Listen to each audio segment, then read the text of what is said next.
Hey, I'm Maria, And I'm Brian. and we're Heartwood Woodshop.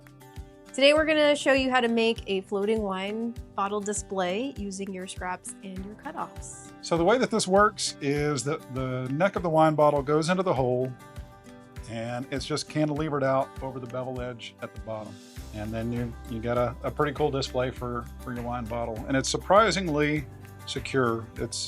You've got to do a little manipulation to find the sweet spot on where this balances properly, but it's much more stable than what it looks like, which is part of the neat thing about it. Is because we're using scrap, the cost of materials on this is next to nothing. This is a piece of red oak that we had for a different project. We couldn't use it, had lots of knots, lots of checks, lots of splitting, but we can take the same piece of material and cut out, this is a 4" by 9" block of wood. We can cut a piece out of this. We could even get 2 out of this, and this would have been something that was headed for the garbage. So we get to keep it out of landfills, and we get to turn it into something usable.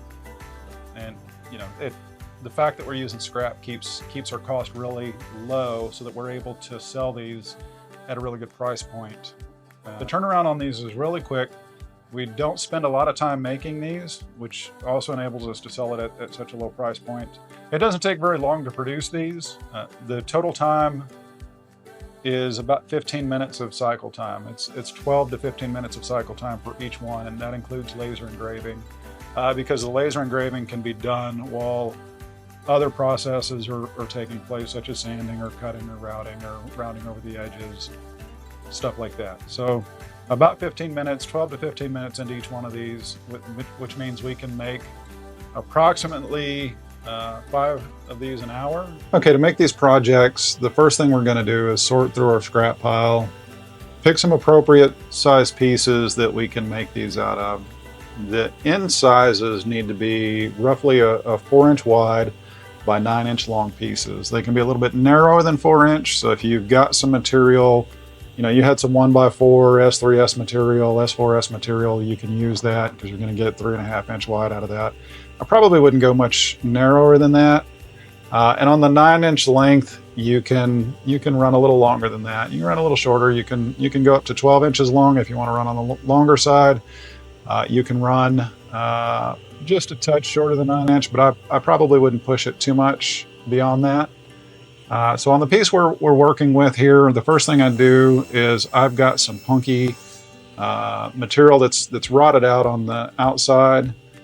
Cut one side off, and then I'll take and bring the fence back to 4 inches, and I'll cut the punky material off the other side, and I'm left with a 4" wide strip.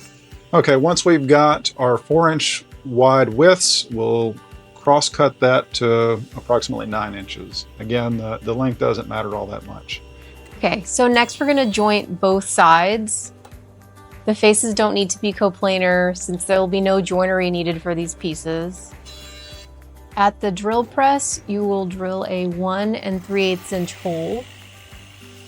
You'll drill that approximately 6 3/4 inches up from the bottom. The reason that we measure from the bottom is to keep the center of gravity of the bottle in the correct spot in case we decide to make the overall length a little bit longer or a little bit shorter than 9 inches. This will help keep the geometry of the setup when you put the bottle into the piece of wood correct. Next, we're going to hit this with a 1/8 inch roundover bit. We keep this bit chucked up in our palm router all the time since we use it so much on so many different projects in the shop. Make sure to do this before cutting the bevel though, so that the bearing has an edge to ride on all the way through the length of the piece. Next, we'll take the piece to the miter saw and cut the 45-degree bevel on the bottom.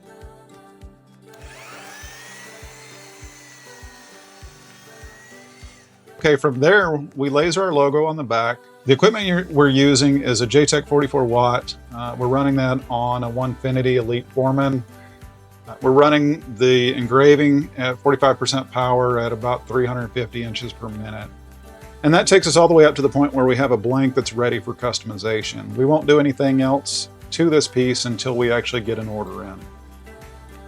The customer has a choice of customization that they can pick from our website. We'll then put that into the controller, and then we'll engrave that onto the board. We're also running that with the same feeds and speeds that we use to engrave our logo. After the laser customization is done, we sand it down to 180 grit to smooth everything out and to clean up all of the laser engraving and remove any residual burn marks.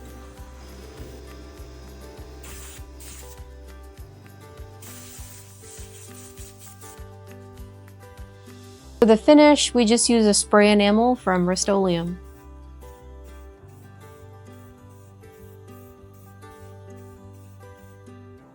Thanks for watching our video. If you liked what you saw, please make sure to like and subscribe to our channel. Leave a comment below to let us know what you think. Thanks.